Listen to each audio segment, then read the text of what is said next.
जी हाँ। हाँ, ये जो मतलब 10वां अध्याय जो है उसमें उद्धव ने बहुत सुंदर प्रश्न पूछा और यही प्रश्न के ऊपर अपनी चर्चा चल रही है।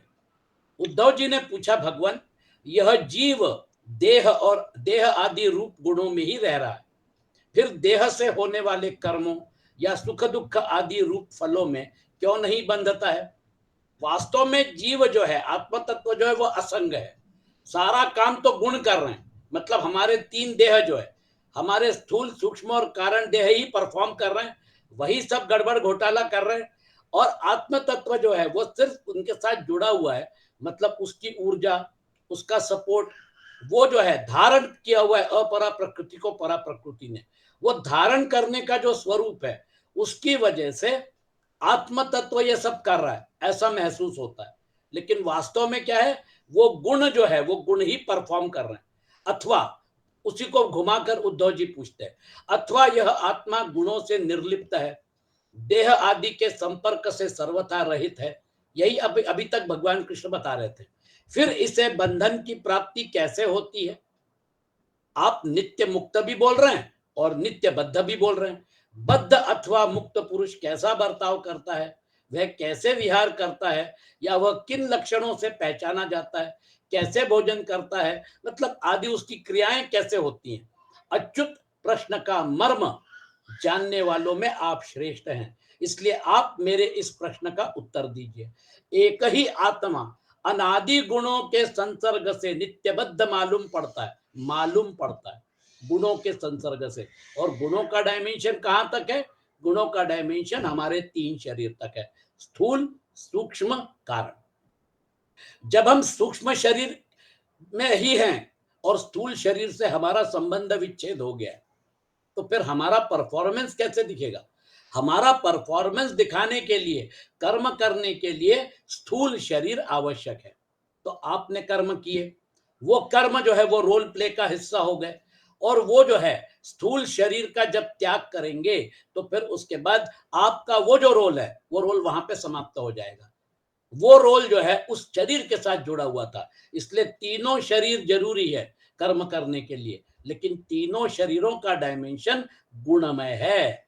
ये त्रिगुणात्मक जो सृष्टि है, ये त्रिगुणात्मक माया जो है, उसकी वजह से ये गुणमय डायमेंशन है। इसलिए आप मेरे इस प्रश्न का उत्तर दीजिए। एक ही आत्मा अनादि गुणों के संसर्ग से नित्य बद्ध भी मालूम पड़ता है और असंग होने के कारण नित्य मुक्त भी। इस बात को लेकर मुझे भ्रम है। बहुत सुंदर प्रश्न है और इसका उत्तर भी अति सुंदर है। उद्धव जो थे वो बहुत बहुत होशियार व्यक्ति थे, उन्होंने बहुत सुंदर प्रश्न पूछे। अब यहां तक एक बात स्पष्ट हो गई जो बार बार अपनी चर्चा में भी आती है, इसको आप गांठ बांध के रख लीजिए। यहां तक यह बात स्पष्ट हो गई कि स्वयं प्रकाश ज्ञान स्वरूप नित्य एक ही आत्मा है। मतलब मेरी आत्मा अलग, आपकी आत्मा अलग, ऐसा नहीं है। एक ही आत्म तत्व इस सृष्टि का संचालन कर रहा है। कर्तृत्व, भोक्तृत्व आदि धर्म देह के कारण है। आत्मा के अतिरिक्त जो कुछ है सब अनित्य और मायामय है। इसलिए आत्मज्ञान होते ही समस्त विपत्तियों से मुक्ति मिल जाती। विपत्ति कहां पर है? विपत्ति जो अनित्य है उसके साथ जो हम जुड़े हुए हैं, इसलिए विपत्ति है। विपत्ति क्यों है? मेरा जन्म हुआ, मेरा शरीर जो है वो बूढ़ा हो रहा है, मैं थक चुका हूं, मेरे से ये काम नहीं होता, वो काम नहीं होता, दिखाई नहीं देता है, सुनाई नहीं देता है ना? धीरे धीरे लाचारी बढ़ती जाती है। और फिर रोग जो है, वो रोग और जरा जरा की वजह से, मतलब बुढ़ापे की वजह से या रोग की वजह से वो शरीर छोड़ने के लिए हमको बाध्य होना पड़ता है।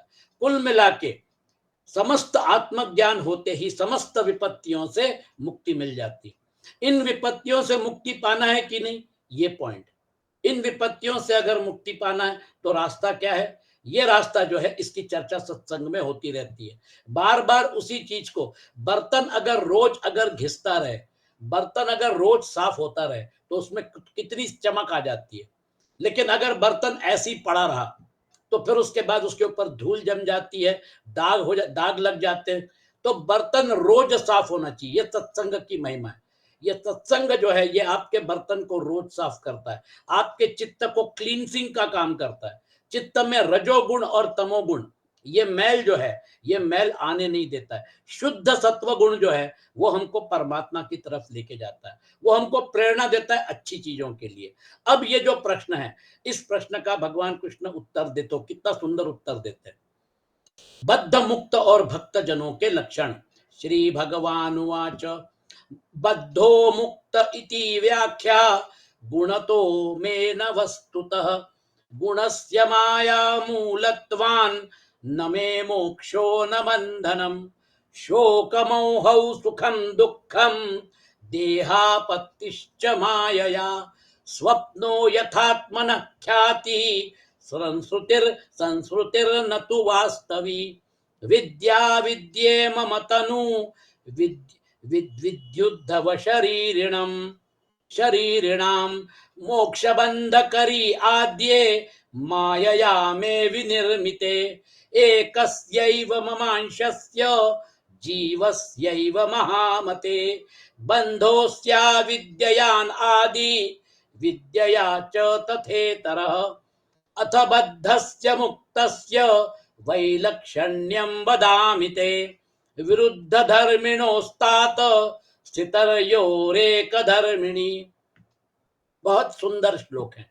इसका एनालिसिस जो है ना, ये एनालिसिस जो है ये एनालिसिस अभी हम लोग करेंगे। सुपर्णा वै तो सदृशो सखायै यदृच्छयैतौ कृतनीडौ च वृक्षे एकस्तयो ख्यादति पिप्पलान्नम अन्यो निरन्नोऽपि बलेन भूयान। ये जो 6 श्लोक है इसमें हमारे हिंदू धर्म का परम उच्च जिसको कहते हैं ना शिखर, परम उच्च का तत्व ज्ञान जो है वो आपके सामने प्रस्तुत हो रहा है। इसके ऊपर अवश्य मनन चिंतन करिए, निधिध्यासन करिए। ये आपके और हमारे जीवन का बेस होना चाहिए। भगवान कृष्ण ने कहा प्यारे उद्धव, आत्मा बद्ध है या मुक्त है, इस प्रकार की व्याख्या या व्यवहार मेरे अधीन रहने वाले सत्वादी गुणों की उपाधि से होता है, वस्तुतः तत्व दृष्टि से नहीं। सभी गुण माया मूलक हैं, इंद्रजाल हैं, जादू के खेल के समान हैं। इसलिए न मेरा मोक्ष है न तो मेरा बंधन ही है। आत्म तत्व के लेवल पे न मोक्ष है न बंधन है, और जीवात्मा और परमात्मा एक ही है। जीव भाव छोड़ दिया तो वो जो भाव रहता है, वो जो शुद्ध चेतन है, वो परमात्मा का ही अंश है। इन शॉर्ट मेरे अंदर आपके अंदर एक ही परमात्मा तत्व का वास है। जीव भाव जो है, जैसे कोई सिक्का होता है कॉइन, उसका डिनोमिनेशन का भाग होता है और उसका जो राजमुद्रा का भाग होता है। सभी कॉइन्स, सभी सिक्कों के ऊपर राजमुद्रा एक ही है और डिनोमिनेशन अलग हो सकता है। 1 रुपए का, 2 रुपए का, 5 रुपए का, 10 रुपए का सिक्का डिनोमिनेशन। हम लोग डिनोमिनेशन की तरफ देखकर जीवन जीते हैं। हमको पलटकर वो राजमुद्रा जो है, जो कॉमन है, वो जो अशोक चिन्ह है, वो जो कॉमन है, उसकी तरफ घूमना है। जब हम वहां पे देखते हैं 360 डिग्रीज, तब पता चलता है कि ओ एक ही आत्म तत्व इस ब्रह्मांड का संचालन कर रहा है और मैं ये आत्म तत्व हूं। यही मेरी वास्तविकता है। अहम ब्रह्म अस्मि, पहला महावाक्य। दूसरा महावाक्य तत्वमसि। श्वेत केतु को उसके पिताजी उद्दालक ऋषि समझा रहे हैं, तत्व श्वेत केतु तू वो है, तू ये नहीं है। ये आत्मज्ञान तत्वमसि श्वेत केतु, उदाहरण दे दे के बार बार बता रहे, श्वेत केतु तू वो है, तू ये नहीं है। इसलिए अहम ब्रह्म अस्मि, मैं ब्रह्म हूं। तत्वमसि ये जो है, इसको छोड़कर मुझे वहां जाना है। तत्वमसि न इति ये सारी उपाधियों को छोड़ दीजिए। जब उपाधियां छूट जाती हैं तो फिर जो शुद्ध चेतन तत्व बचता है वो आपका और मेरा मूल स्वरूप है। ना वहां पर जन्म है, ना जीवन है, ना मृत्यु है। यही भगवान कृष्ण समझाएंगे। जैसे स्वप्न बुद्धि का विवर्त है, हम लोग स्वप्न देखते हैं, वहां पे वास्तविकता कहाँ है, लेकिन स्वप्न दिखता तो है। उस स्वप्न में हमें कोई भयानक सीन दिखता है। जैसा मैंने उदाहरण दिया था, रेलवे प्लेटफॉर्म पर रेलवे के वेटिंग रूम में मैं सो रहा हूँ, है ना, मुझे गहरी नींद लग गई है और फिर उसके बाद वो जो है एक आदमी आता है और मेरी बैग उठाकर मतलब ले जाने लगता है। मैं हल्ला मचाता हूँ, चोर चोर चोर चोर। प्लेटफॉर्म, वेटिंग रूम, आदमी भाग रहा है मेरी बैग लेकर, है ना? ये सारा का सारा रियल है। गाड़ियां आ रही हैं, जा रही हैं, मैं थोड़ी देर गाड़ियों का आवागमन देख रहा था और फिर बाद में मैं सो गया, गहरी नींद में सो गया और अचानक जो है मैंने देखा कि आदमी मेरे करीब आकर बैठा और बाद में मेरी बैग उठाकर और फिर अचानक हड़बड़ा के मैं उठा। ना वो स्टेशन असली है, ना वो आदमी असली है, ना मैं वहां पे था वो असली है। मैं तो अपने बिस्तर पर सो रहा था। स्वप्न जो है वो बुद्धि का विवर्त है, वो न होते हुए भी, है ना, उसमें बिना हुए हुए ही भासता है, मिथ्या है। वैसे ही बहुत महत्वपूर्ण स्टेटमेंट है भगवान कृष्ण का। वैसे ही शोक मोह सुख दुख शरीर की उत्पत्ति और मृत्यु, यह सब संसार का बखेड़ा माया अविद्या के कारण प्रतीत होने पर भी वास्तविक नहीं है। ये शरीर सापेक्ष आपका और मेरा अस्तित्व, भगवान कृष्ण बोलते हैं, ये वास्तविक नहीं है। ये जो है ये काल्पनिक है, ये माया जन्य है। और इसलिए अनेक लोग शरीर को धारण किए, उन्होंने परफॉर्म किया। अब ना वो शरीर हैं, ना वो लोग हैं, ना वो काल है और ना वैसी परिस्थितियां हैं। सब बदल गया, परिस्थितियां बदल गई। फिर उसके बाद नए लोग आ गए। ये जो 950 करोड़ लोग आज यहाँ पर उछल कूद कर रहे हैं, मैं की भाषा बोल रहे हैं, कल ये भी नहीं रहेंगे, नए लोग आएंगे, यही चलता रहेगा सिलसिला। आज जो परिस्थिति है वो कल नहीं रहेगी, कल क्या होगा मालूम नहीं। आज की वास्तविकता क्या है? आज की वास्तविकता यह है कि चीन जो है वो हमारी सीमाओं में घुसने की कोशिश कर रहा है, वास्तविकता है। रशिया जो है उसने यूक्रेन में अपनी सेना घुसा दी, 1 करोड़ के आसपास लोगों को विस्थापित कर दिया। वो जो है छोटे बच्चे और वो जो औरतें हैं, उनका क्या कसूर है? लेकिन एक आदमी की महत्वाकांक्षा की वजह से आज अपना देश छोड़कर दूसरे देशों में शरणार्थी बने हुए हैं। और यूक्रेन की हालत क्या है? पूरा का पूरा खंडहर बन गया। इतना सुंदर देश, इतना संपन्न देश, आज कुछ भी नहीं रहा। युद्ध की विभीषिका, किसको समझाएंगे, किसको बताएंगे? ये जो वास्तविकता है जो इस शरीर के साथ जुड़ी हुई है, ये वास्तविकता सच लगती है, इसमें कोई दुमत नहीं है। लेकिन भगवान कृष्ण बोलते हैं, जब आप एनालिसिस शुरू करते हो तो फिर क्या होता है? शोक मोह सुख दुख शरीर की उत्पत्ति और मृत्यु, यह सब संसार का बखेड़ा माया अविद्या के कारण प्रतीत होने पर भी वास्तविक नहीं है। ये फिलोसॉफिकल पॉइंट है, ये हमारे हिंदू धर्म का परमोच्च शिखर है। हमको उस माया के आगे जाना है ना? उद्धव, शरीरधारियों को मुक्ति का अनुभव कराने वाली आत्मविद्या और बंधन का अनुभव कराने वाली अविद्या, ये दोनों ही मेरी अनादि शक्तियां हैं। अव्यक्त नामनी परमेश शक्ति, अनादि अविद्या त्रिगुणात्मिका परा, कार्यानुमेया शुद्धियैव माया, यया जगत सर्वम इदम प्रसूयते। ये वो आदि शक्ति है जो विद्या और अविद्या के रूप में हमारे सामने है। जब हम अविद्या में रहते हैं, मेरी माया से ही इनकी रचना हुई है, तो माया जो है उसका डायमेंशन व्यापक है। उसमें विद्या भी आ गई, उसमें अविद्या आ गया, अविद्या भी आ गई। पहले अविद्या को एनालाइज करते हैं। मेरी माया से ही इनकी रचना हुई है, इनका कोई वास्तविक अस्तित्व नहीं है। वो जो है ना इंद्रजाल, जो मतलब जादूगर तैयार करता है, वो इंद्रजाल आपको हिप्नोटाइज करके तैयार किया जाता है ना? तो वो इंद्रजाल जो है, ये इंद्रजाल तैयार करने वाले पीसी सरकार वगैरह, ये जो जादूगर हैं, इनका जब शो चलता है तो उस समय इंद्रजाल जो है वो उसी व्यक्ति के ऊपर फैलाया जा सकता है जिसमें उतनी ताकत नहीं है कि वो हिप्नोटाइज ना हो सके, वो हिप्नोटाइज मतलब ना हो सके। वो जो है वो एक सामान्य व्यक्ति आपके और हमारे जैसा है, तो इसलिए वो इंद्रजाल डाल के आपको तात्कालिक हिप्नोटाइज करके और एक काल्पनिक सृष्टि में आपको फंसा देता है ना? और आप जो है, आपको लगता है कि वो जो मतलब परछाइयां जो घूम रही है भूत प्रेत के रूप में, पिशाच के रूप में, वो सही है। आप अपनी मुंडी हिलाते रहते हैं। एक बार क्या हो गया, स्वामी विवेकानंद जी ऐसे ही घूमते घामते पहुंच गए।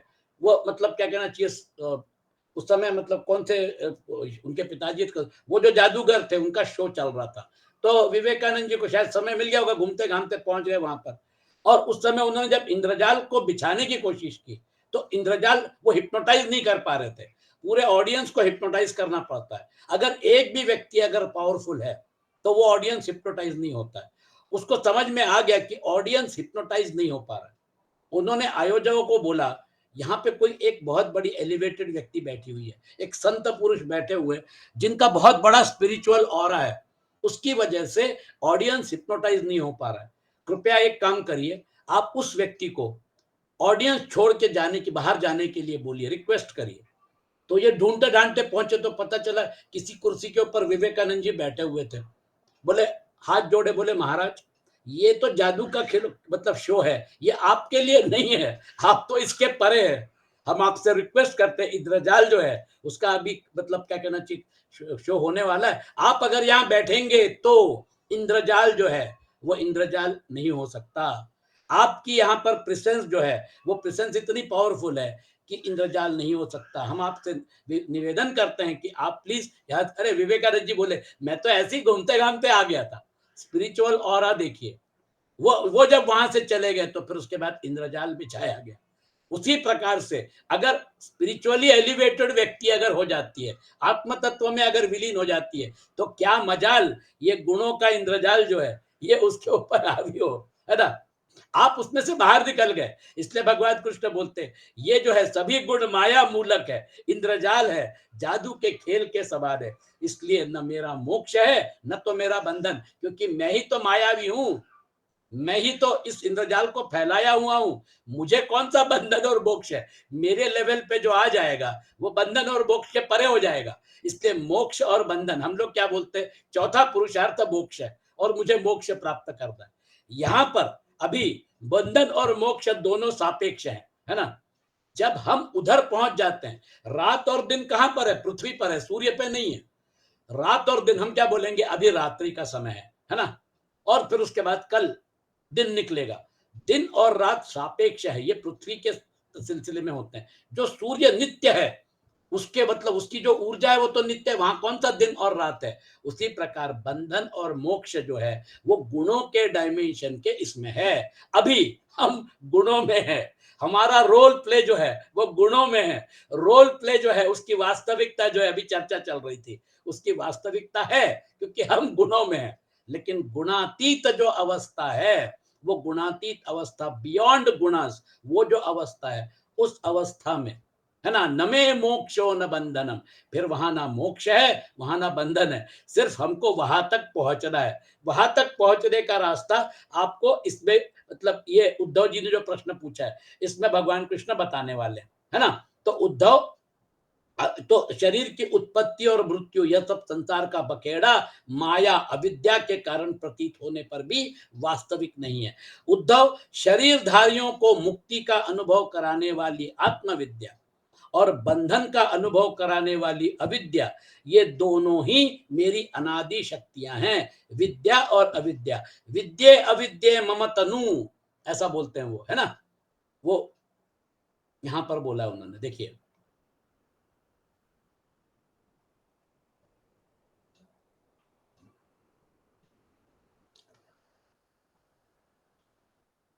विद्या विद्ये मम तनु, विद्धि उद्धव शरीरिणाम, मोक्ष बंध करी आद्य माया में विनिर्मिता। ये दोनों मम तनु मतलब मेरा ही हिस्सा है, विद्या और अविद्या। तो ये जो माया है ये बड़ी मतलब क्या कहना चाहिए, मम माया दुरस्तया, है ना। ये माया जो है ये हमको फंसा के रखती है।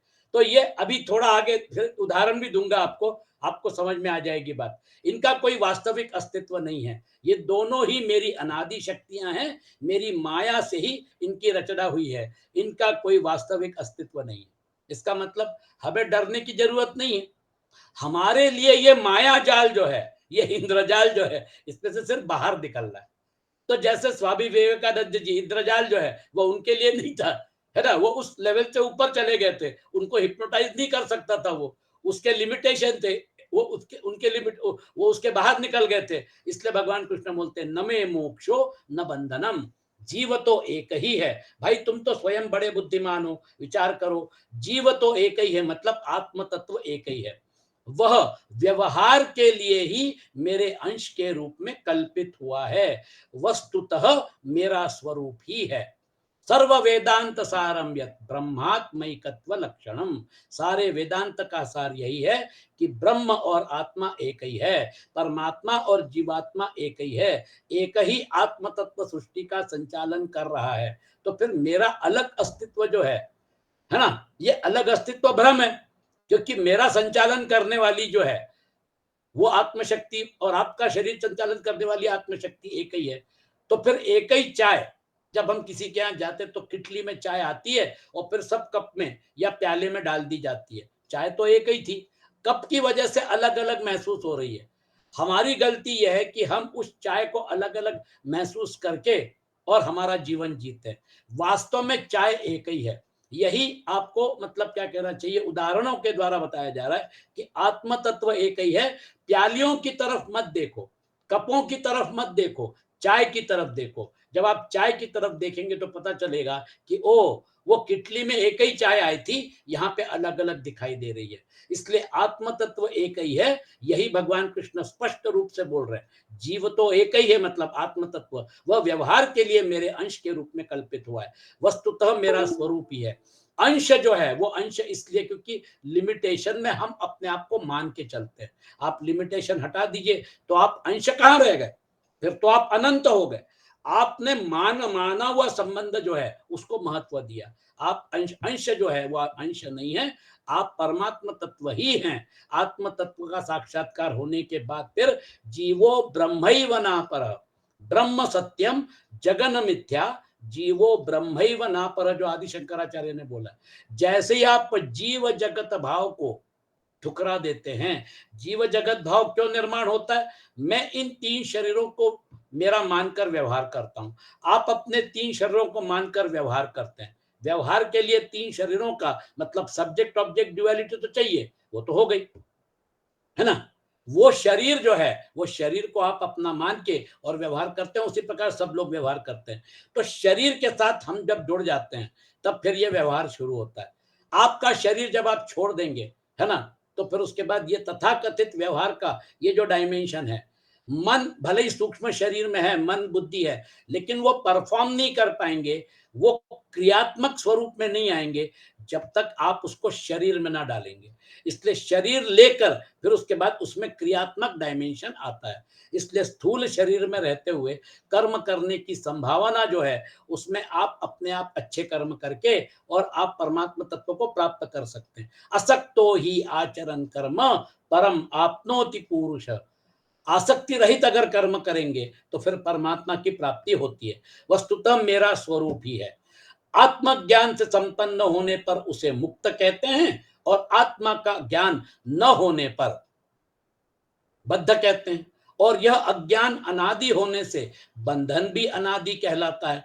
इस प्रकार मुझ एक ही धर्मी में रहने पर भी जो शोक और आनंद रूप विरुद्ध धर्म वाले जान पड़ते हैं, उन बद्ध और मुक्त जीव का भेद मैं बतलाता हूं। बहुत सुंदर एनालिसिस है, इसको अच्छे से समझिए। वह भेद दो प्रकार का है। एक तो नित्य मुक्त ईश्वर से जीव का भेद, और दूसरा मुक्त बद्ध जीव का भेद। तो कोई व्यक्ति जो है वो बद्ध था, वो जीवन मुक्त हो गया, वो एक एग्जाम्पल है। और दूसरा एग्जाम्पल मतलब ईश्वर। ये ईश्वर जो है, ये ईश्वर मतलब जो कहते हैं ना कि कार्य ब्रह्म है, ये परफॉर्म करता है हमारे अंदर बैठकर, वो परफॉर्म करता है। ईश्वर सर्वभूता नाम हृदयेर्जुन तिष्ठति भ्रामयन सर्वभूतानि यंत्रारूढ़ानि मायया। वो ईश्वर जो नित्य मुक्त है, वो हमारे अंदर बैठकर वही परफॉर्म कर रहा है। लेकिन मुझे ऐसा लगता है कि मैं परफॉर्म कर रहा हूं। मेरे अहंकार को सामने रखकर वो एक मास्क यूज करता है, खुद को छिपा देता है और अहंकार के साथ जुड़कर मैं ये मान के चलता हूं कि मैं कर रहा हूं। अहंकार जो है वो अहंकार तक अपरा प्रकृति है, अहंकार के आगे परा का डायमेंशन शुरू होता है, लेकिन वो हिडन डायमेंशन है।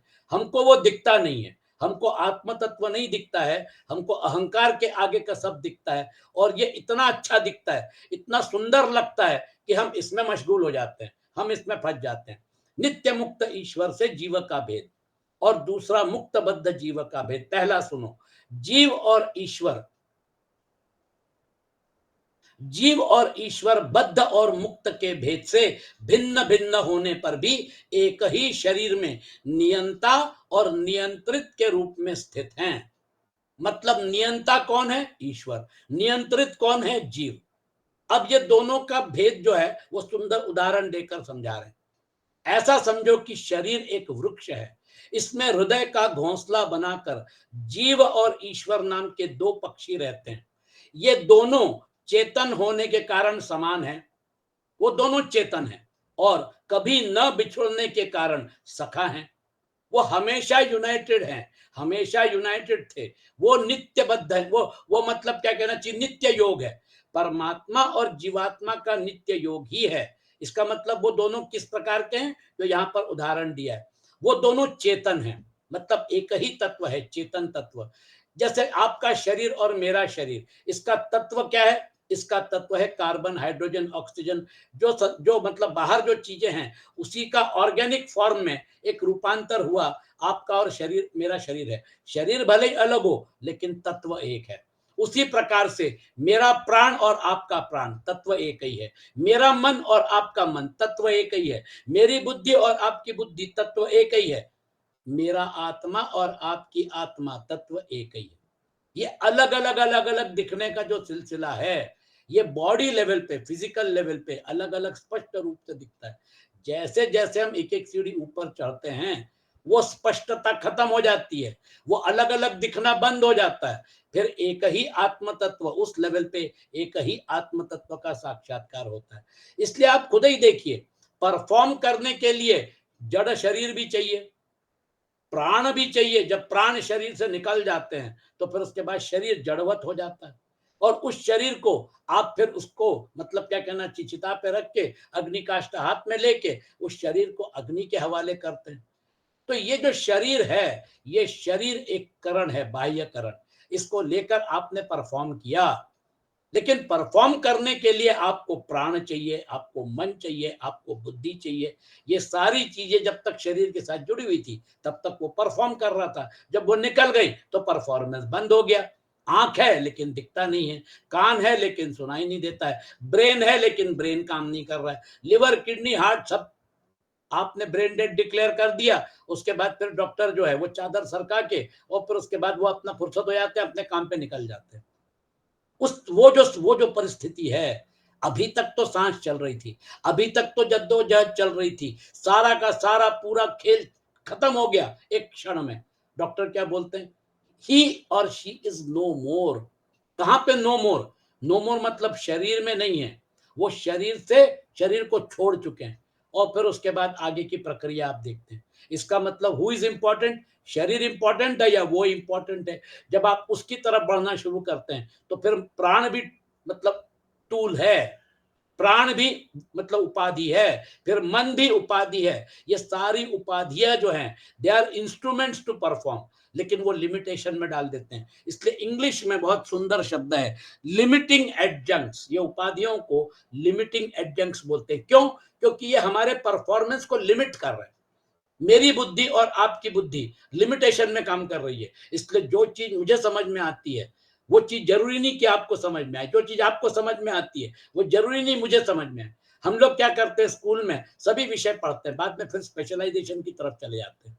जब स्पेशलाइजेशन में कोई इंजीनियरिंग की तरफ जाता है, कोई मेडिकल की तरफ जाता है, कोई लॉ की तरफ जाता है ना। जैसे जैसे स्पेशलाइजेशन में आगे बढ़ते हैं तो फिर एक की भाषा अलग, दूसरे की भाषा अलग, एक का स्पेशलाइजेशन अलग है तो फिर वो स्पेशलाइजेशन के हिसाब से आगे बढ़ता है, भाषा अलग अलग हो जाती है।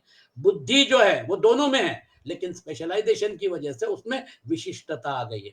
ये विशिष्टता सापेक्ष है। इसलिए भगवान कृष्ण यहाँ जो समझा रहे हैं वो जो है वो मुक्त बद्ध, तो बद्ध और मुक्त जीव का भेद मैं बताता हूं। तो पहली बात, इस प्रकार मुझे एक ही धर्मी में रहने पर भी जो शोक और आनंद रूप विरुद्ध धर्म वाले जान पड़ते हैं, उन बद्ध और मुक्त जीव का भेद मैं बतलाता हूं। तो पहला भेद जो है ईश्वर और जीव का है।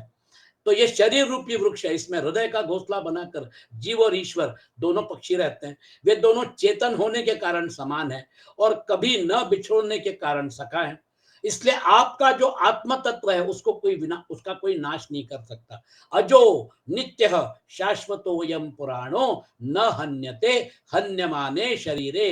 ये जो नित्य तत्व है, भगवत गीता के दूसरे से भगवान कृष्ण बोलते हैं नित्य सर्वगत स्थाणु अचलोयम सनातन। वो नित्य है, सर्वगत है, मतलब सब में विद्यमान है।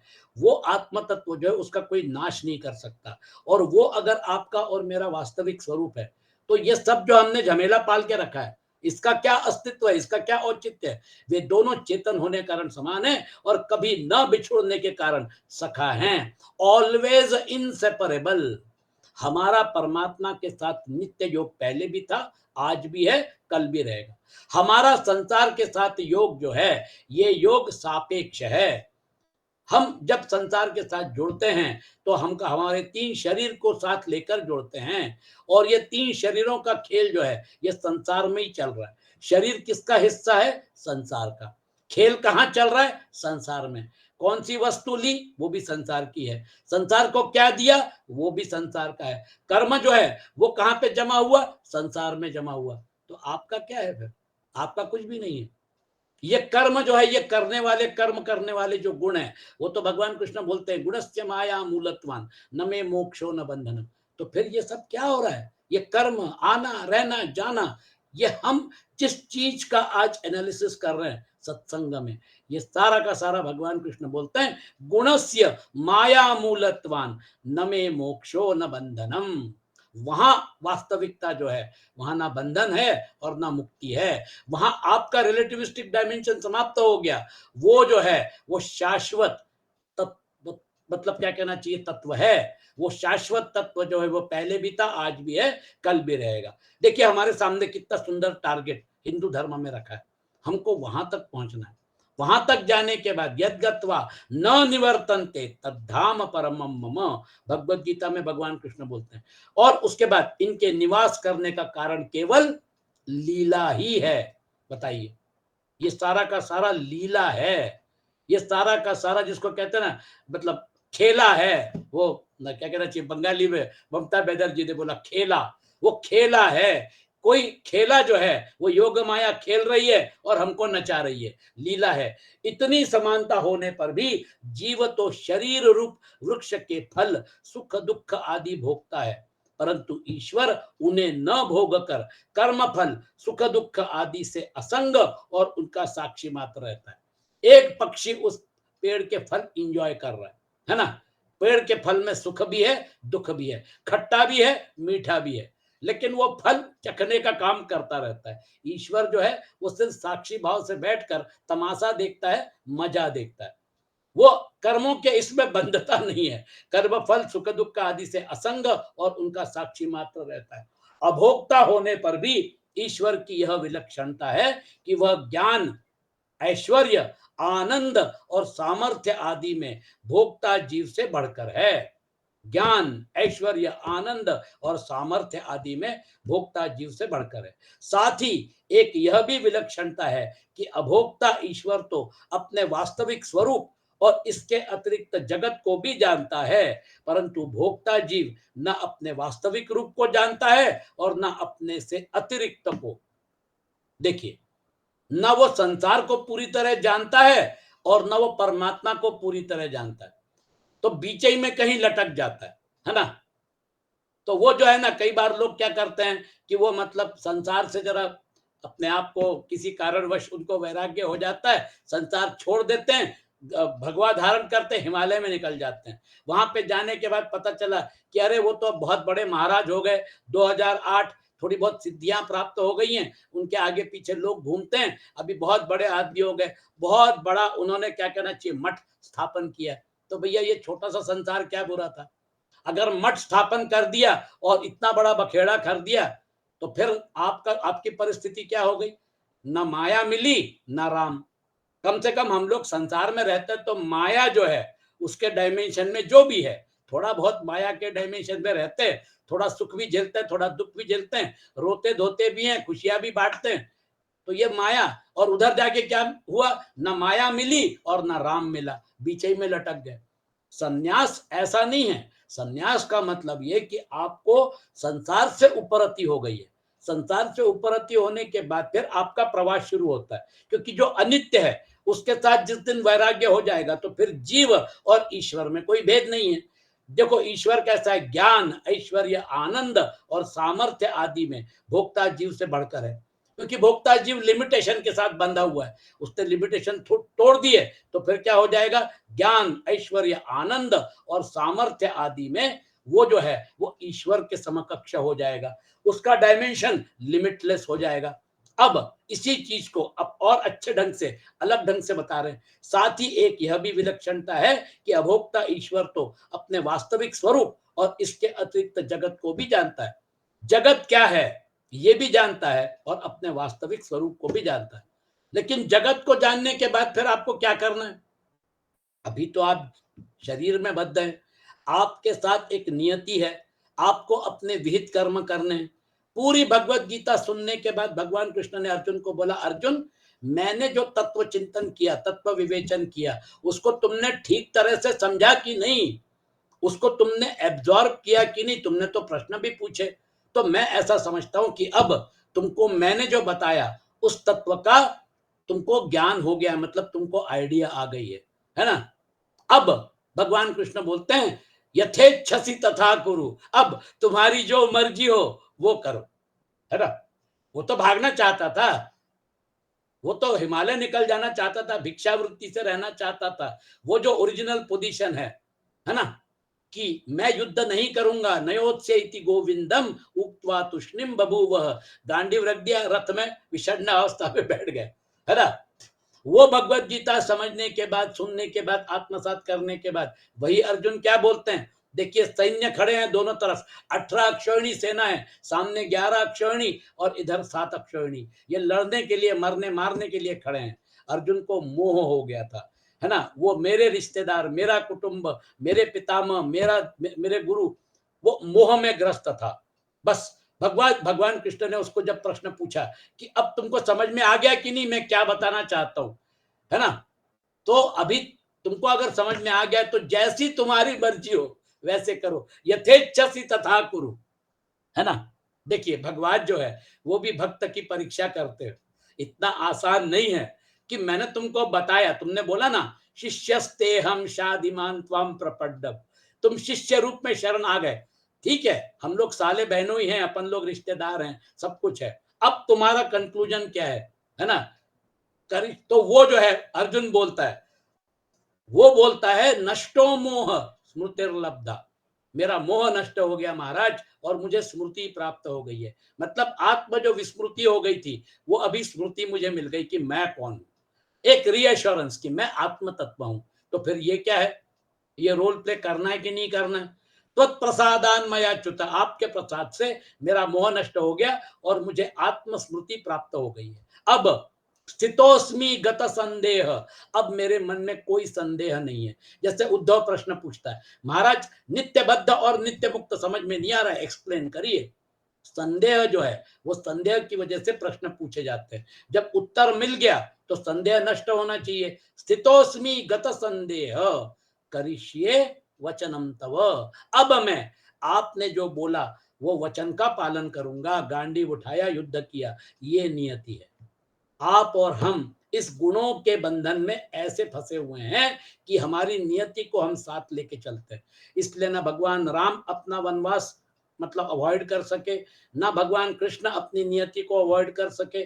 वो भी अवतार पुरुष होने के बावजूद भी उनको भी एक लिमिटेशन है, वो लिमिटेशन के साथ काम करना पड़ा और उन्होंने किया, बड़े मतलब सुख और समाधान के साथ किया, कोई गिला शिकवा नहीं, कोई रंज नहीं, एक्सेप्ट कर लिया कि ये जो है ये हमारी नियति है। भगवान कृष्ण के तो असली माता पिता देवकी और वसुदेव थे, लेकिन जो पालन पोषण करने वाले नंद बाबा और यशोदा मैया थी, वो जो थे, वो जिन्होंने उनको माता पिता का प्रेम दिया, उनके बचपन को सज मतलब संवारा, उनकी रक्षा की।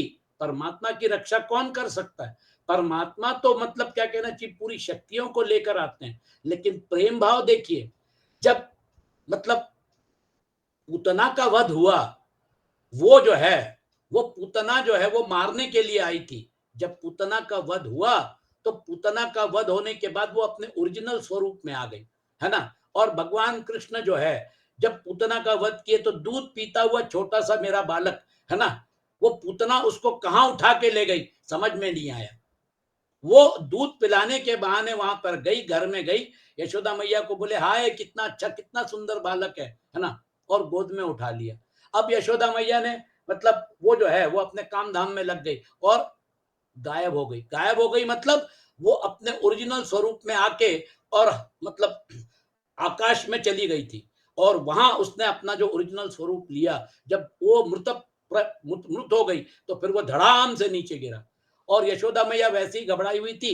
सब मतलब क्या कहना चाहिए, वो जो वहां वहां जो स्त्रियां थी, सीनियर्स वगैरह, उनको सबको इकट्ठा किया, हाय मेरा कृष्ण गायब हो गया, वो बड़ी उल्टा औरत है, कहाँ लेके चली गई, उसको मार डाला होगा।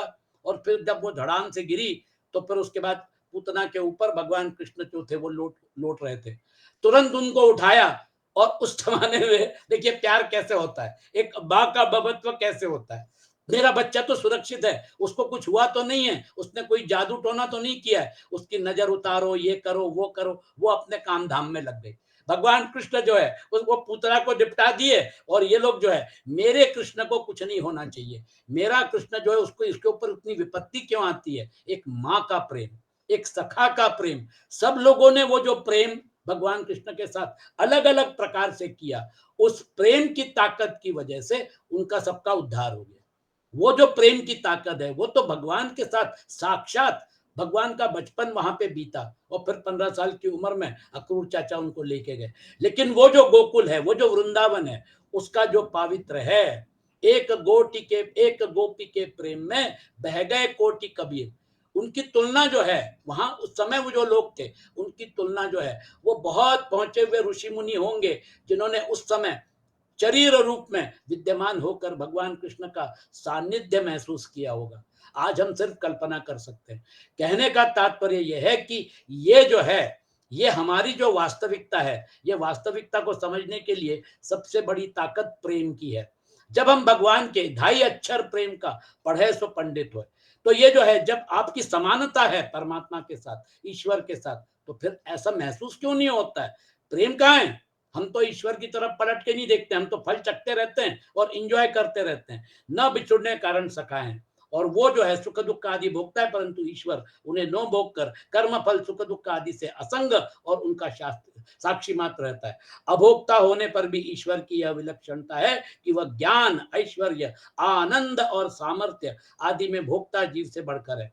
साथ ही एक यह भी विलक्षणता है कि अभोक्ता ईश्वर तो अपने वास्तविक स्वरूप और इसके अतिरिक्त जगत को भी जानता है, परंतु भोक्ता जीव न अपने वास्तविक स्वरूप को जानता है और न अपने से अतिरिक्त को। हमको ये भाव से मुक्त होना है, हमको ईश्वर को भी जानना है और हमको संसार को भी जानना है, अपने रूप को भी जानना है और अपने से अतिरिक्त को भी जानना है। इन दोनों में जीव तो अविद्या से युक्त होने के कारण नित्यबद्ध है, और ईश्वर विद्या स्वरूप होने के कारण नित्य मुक्त है।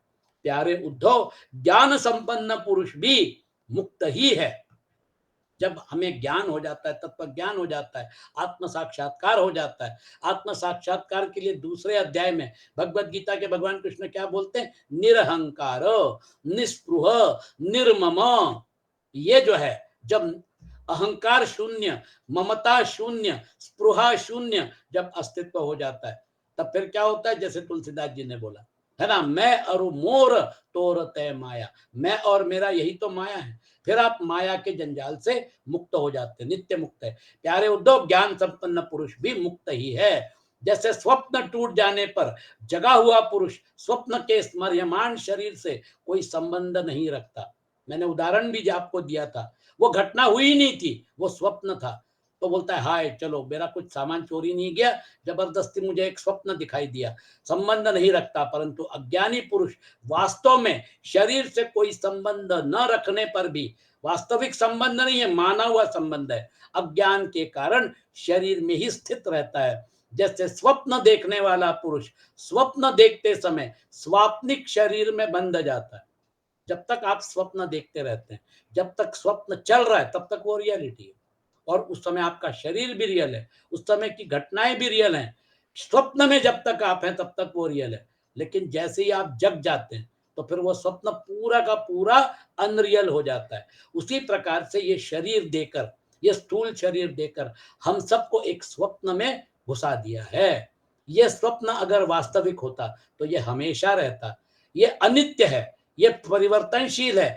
आज हम शरीर में हैं, कल कोई दूसरे लोग शरीर धारण करके फिर उस स्वप्न के डायमेंशन में आएंगे। ये पिक्चर चलती रहेगी। आपको और हमको ये पिक्चर से अभी हटना है, क्योंकि ये पिक्चर जो है, ये पिक्चर में जन्म जीवन मृत्यु का चक्र जो है उसके साथ जुड़ा हुआ है। शरीर को प्राप्त करना जन्म है, शरीर को छोड़ना मृत्यु है। दोनों दो ध्रुवों के बीच में जो प्रवास है वो जीवन है। जन्म जीवन मृत्यु जो है, ये चक्र जो है, ये चक्र में से बाहर निकलने के लिए हमको कोशिश करनी है, और यही सत्संग का मेन उद्देश्य है। जैसे स्वप्न देखने वाला पुरुष स्वप्न देखते समय स्वाप्निक शरीर में बंध जाता है। व्यवहारादि में इंद्रियां, देखिए बहुत सुंदर एनालिसिस है। व्यवहारादि में इंद्रियां शब्द स्पर्श आदि विषयों को ग्रहण करती हैं, क्योंकि यह तो नियम ही है कि गुण ही गुणों को ग्रहण करते हैं, आत्मा नहीं। मेरी बुद्धि आपकी बुद्धि के साथ इंटरैक्ट कर रही है, मेरा मन आपके मन के साथ इंटरैक्ट कर रहा है, मेरा शरीर आपके शरीर के साथ।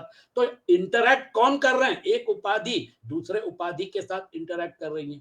उपाधियां जो है वो गुणमय है, वो तो टूल्स है, वो तो लिमिटिंग एडजंक्ट्स हैं। वो उपाधियों का व्यवहार के लिए जरूरी है। तो लिमिटिंग एडजंक्ट्स में कब तक रहना है? 24 घंटे में से थोड़ा समय निकालिए, परमात्मा के साथ जुड़िए। आपको जब व्यवहार करना है तो फिर शरीर में घुसिए, व्यवहार करिए, और फिर जब आपका व्यवहार खत्म हो गया तो फिर रिलैक्स करिए। जहां पे रिलैक्स करने के लिए हम पूरा मतलब यहाँ वहां घूम घाम के फिर वापस घर में आते हैं, और फिर घर में आने के बाद नहा धो के और फिर रिलैक्स करते हैं। अपने घर में आने के बाद जो हम रिलैक्सेशन महसूस करते हैं, भाग दौड़ इधर जाना उधर जाना, उस सब से फुर्सत हो गए, नहाए धोए खाना वाना खाए, रिलैक्स कर रहे हैं अपने घर में। आपका मकान संसार नहीं है, आपका मकान परमात्मा तत्व का साक्षात्कार है। वो हमारा सबका परमानेंट मकान है, वहां से हमको कोई हटा नहीं सकता। वहां पे जाके रिलैक्सेशन है। तो जैसे रात को आप देखिए 24 घंटे में आपको हिंट दे रहे हैं ना, रात को जब आप सो जाते हैं तो गहरी नींद में आप पूरी तरह से रिलैक्स होते हैं। उस रिलैक्सेशन पॉइंट पे आपका मन लीन हो जाता है, आपकी बुद्धि लीन हो जाती है, आपकी इंद्रियां लीन हो जाती हैं। बाहर के जगत का अस्तित्व है, आपको दिखता है क्या? आपको महसूस होता है क्या? आप कहाँ हो? आप तो गहरी नींद में सो रहे हो। इसका मतलब 24 घंटे में आप उस अवस्था तक पहुंच चुके होते हैं जहां पर रिलैक्सेशन पॉसिबल है। सिर्फ एक छोटा सा छोटी सी पतली सी झिल्ली है। आप आनंदमय कोश, आपका आनंदमय कोश और परमात्मा का नित्य आनंद जो है, इसको इसके बीच में छोटा सा एक मतलब झिल्ली है। वो जो छोटा सा पर्दा है माया का, उसको हटाने के लिए वो जो आपकी जो अवस्था है उस समय, वो जो क्योंकि आपका जागृत अवस्था, स्वप्नावस्था, सुषुप्ति की अवस्था, उसके आगे तुरीय में छलांग लगा दीजिएगा, फिर लिमिटेड विल बिकम अनलिमिटेड। वो तुरीय अवस्था जो है वो आत्म तत्व की अवस्था है, वो आपका परमानेंट अबोर्ड है।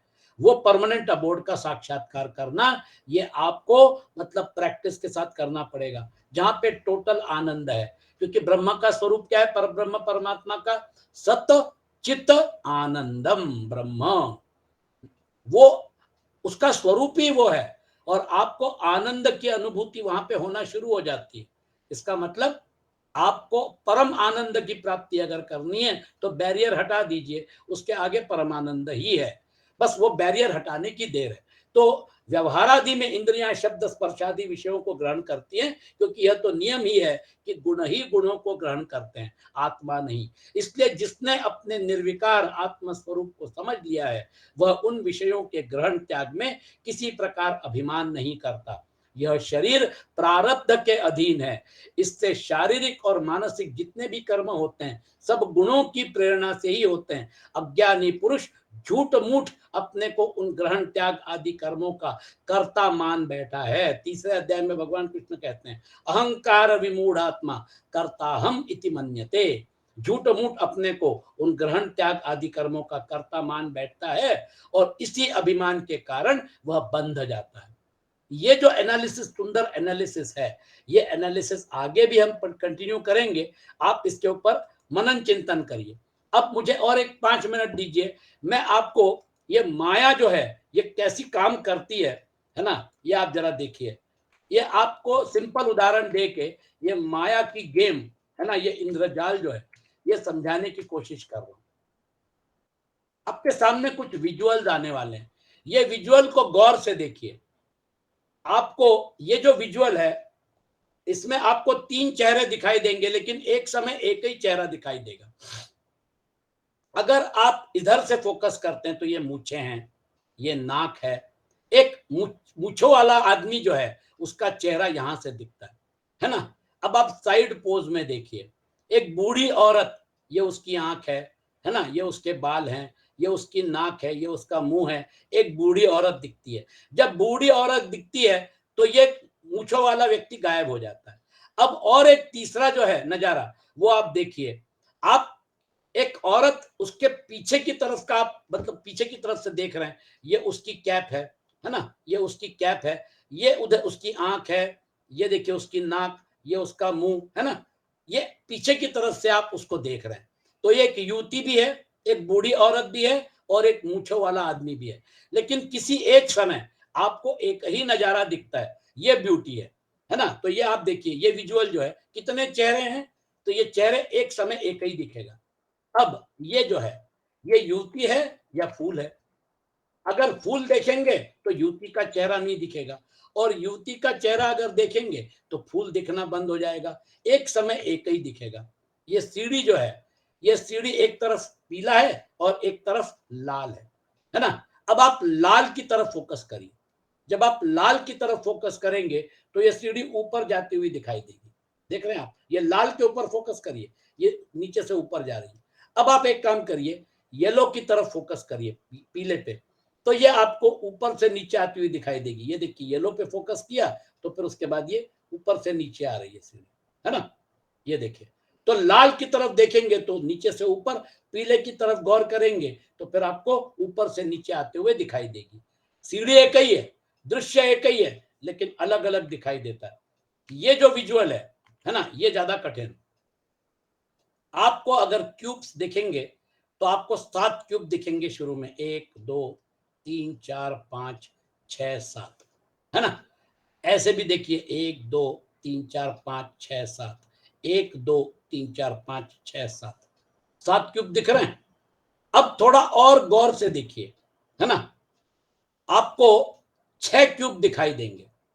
नजर, आपकी नजर जरा घुमानी पड़ेगी। अब ये आप जब नजर घुमा के देखेंगे, थोड़ा अलग ढंग से देखेंगे, तो आपको 6 क्यूब इस प्रकार दिखेंगे। गौर करिए, मैं आपको मतलब दिखा रहा हूं इसको। ये पहला क्यूब देख रहे हैं, फिर उसके बाद ये दूसरा, और ये तीसरा, और ये चौथा, पांचवा, छठवा। अब आप वो विजुअल जो देखे थे, है ना, उस विजुअल के ऊपर फोकस अगर आपका रहेगा तो आपको 6 ही दिखेंगे। लेकिन जैसे ही आपका फोकस शिफ्ट हो जाएगा तो फिर आपको 7 दिखेंगे, है ना। आपका फोकस शिफ्ट हो गया तो 1 2 3 4 5 6 7, 1 2 3 4 5 6 7। आपको 7 दिखना आसान है, लेकिन 6 दिखना मुश्किल है। आपको अपनी दृष्टि पलटनी पड़ती है। उसी प्रकार से जगत जो है उसको 2 प्रकार से देखा जा सकता है। जब आत्म भावना के साथ देखते हैं, जैसे अभी आत्म भावना आपकी जग गई है ना, या आपकी नजर पलट गई है, तो फिर देखिए, ये 1, ये 2, ये 3, ये 4, 5, 6, है ना। तो मैं 6 भी देख सकता हूं और 7 भी देख सकता हूं, डिपेंडिंग अपॉन मैं उसको किस नजरिए से देख रहा हूं। जब आत्म तत्व की नजर से देखते हैं तो फिर अलग अलग दिखना जो है जगत का, ये बंद हो जाता है, और एक ही आत्म तत्व का साक्षात्कार होता है।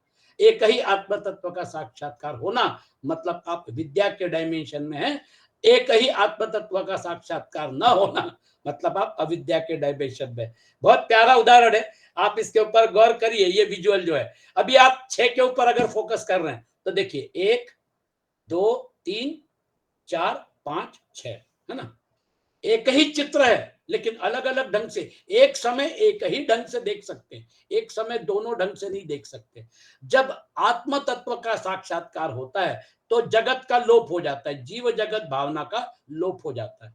और जब जीव जगत भावना दिखना शुरू होती है तो आत्म तत्व का लोप हो जाता है। इसलिए 7 और 6, ये जो गेम आप देख रहे हैं, है ना, फिर आगे और दो विजुअल्स है, ये देखिए, लायर शब्द या फिर ये चेहरा, और फिर उसके बाद ये जो है आपके मतलब वास है ना।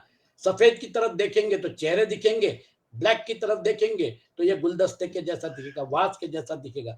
ये माया है। ये माया जो है, ये गुणों की जो माया है, ये उसी चीज को अलग ढंग से दर्शाती है। इसलिए भगवान कृष्ण बोलते हैं, त्रिभिर गुणमयैर्भावैर एभिः सर्वमिदं जगत मोहितं नाभिजानाति मामेभ्य परम अव्ययम। गुणों के कार्य रूप सात्विक, राजस और तामस, इन तीनों प्रकार के भावों से यह सारा प्राणी समुदाय मोहित हो रहा है। जो भगवान कृष्ण बोलते हैं इंद्रजाल है ना। इसलिए इन तीन गुणों से परे मुझ अविनाशी को कोई नहीं जानता। दैवीयेषा गुणमयी मम माया दुरत्यया मामेव ये प्रपद्यन्ते मायाम एताम तरन्ति ते। यह अलौकिक अर्थात अति अद्भुत त्रिगुणमयी मेरी माया बड़ी दुस्तर है, परंतु जो पुरुष केवल मुझको ही निरंतर भजते हैं, मामेव ये प्रपद्यन्ते मायाम एताम तरन्ति ते, वे इस माया का उल्लंघन करते हैं, अर्थात संसार से तर जाते हैं। मम माया दुरत्यया, भगवान कृष्ण बोलते हैं। तो ये बड़ा मतलब क्या कहना चाहिए, साइंस जो है ना, हमारा एग्जिस्टेंशियल साइंस, हमारे अस्तित्व का साइंस बड़ा गहन है, बड़ा इंटरेस्टिंग भी है ना। लेकिन हाँ, सत्संग जो है उसके कारण आपके लिए थोड़ा मतलब सुगम हो जाएगा, ये ऐसी मैं अपेक्षा करता हूं, है ना।